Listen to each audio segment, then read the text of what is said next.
손흥민의 수비 가담 그리고 1대0으로 승리한 경기, 저는 개인적으로 납득이 가는 경기라고 평했습니다. 특히 오랜만에 토트넘이 4-4-2 진영을 통해 달성하고자 한 목표를 달성했다고 평했는데요. 저희 이러한 평가에 대해 많은 분들이 다양한 댓글을 달아주셨습니다. 첫 번째는 일단 어쩔 수 없는 상황으로 보고 싶다. 토트넘이 최근 실점이 많은 상황에서 무실점으로 승리하는 게 중요한 상황에서 손흥민이 수비 가담을 필사적으로 하는 게 어쩔 수 없었다는 의견.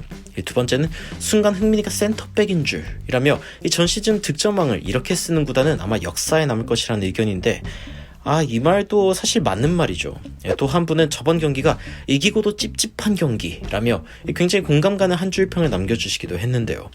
리커버리 4회, 마치 김민재 마냥 달려들어가서 상대의 역습 찬스를 막아버리는 손흥민의 모습은 확실히 센터백과 비슷한 모습이기는 했습니다.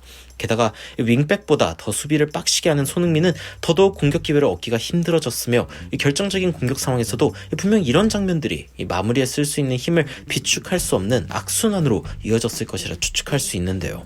토트넘 현지 팬들도 손흥민의 저번 경기에 대해서 완전히 평가가 둘로 나뉘고 있습니다. 세트피스 상황에서 상대의 역습을 막는 손흥민의 모습은 인상적이야.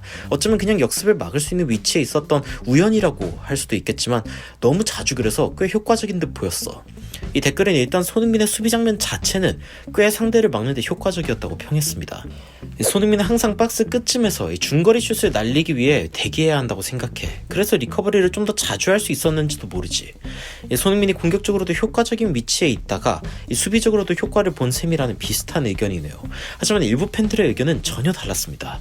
그들은 손흥민을 망치고 있어. 월드클래스 선수를 데리고 실험이 당하다니.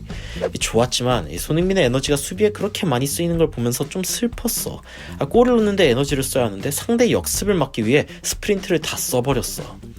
분명한 것은 이번 경기에서 가장 큰 이득을 본 선수가 있다면 다름 아닌 케인이라는 점인데요. 심지어 최근 롭게스트 기자는 케인이 라이언 메이슨의 정식 감독 임명에 대해서도 찬성한다는 소식을 전해 화제가 되었습니다. 이 해당 소식을 보면 해리 케인은 라이언 메이슨이 처음으로 제대로 팀을 지휘한 이번 경기가 굉장히 인정받을 만한 일이라고 주장하며, 심지어 만약 토트넘이 유로파나 챔피언스 리그 같은 상위 대회가 아닌 이 컨퍼런스 리그 대회를 나가더라도 15년간의 무관 기록을 없앨 수 있다고 봐야 한다고 전했습니다. 이런 소식에 토트넘 팬들은 케인이 다음 시즌 이 토트넘의 성적과 관계없이 남을 것 같다면서 조심스레 기뻐하는 모습을 보였는데요. 그런데 일각에서는 케인이 라이언 메이슨을 더욱 지지하는 이유가 자신이 확실하게 최전방에서 좋은 활약을 할 수 있는 전술 구조 때문이라며, 손흥민이 과연 이 토트넘에서 수비적 중요성을 띠는 상황이 지속되는 것에 기뻐할지가 의문이라고 지속적으로 제기되고 있는 상황입니다.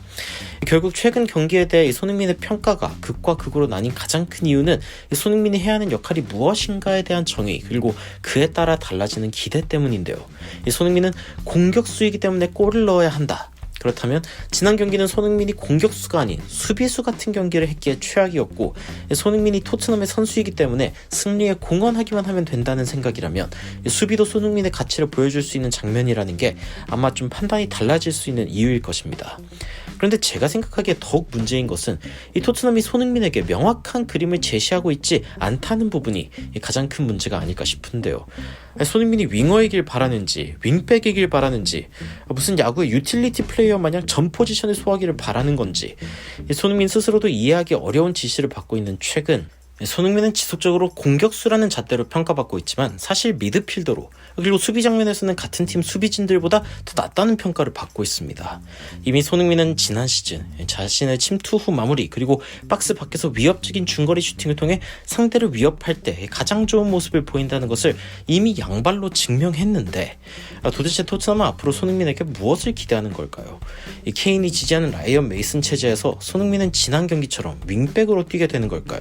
여러분들의 생각이 어떤지 댓글로 남겨주시고 좋아요와 구독 남겨주시면 더욱 재밌는 영상으로 다시 찾아뵙도록 하겠습니다. 여러분들과 함께 골 넣는 손흥민이 돌아오기를 간절히 바라는 저는 놀라운 논란의 미스터 논란이었습니다. 감사합니다.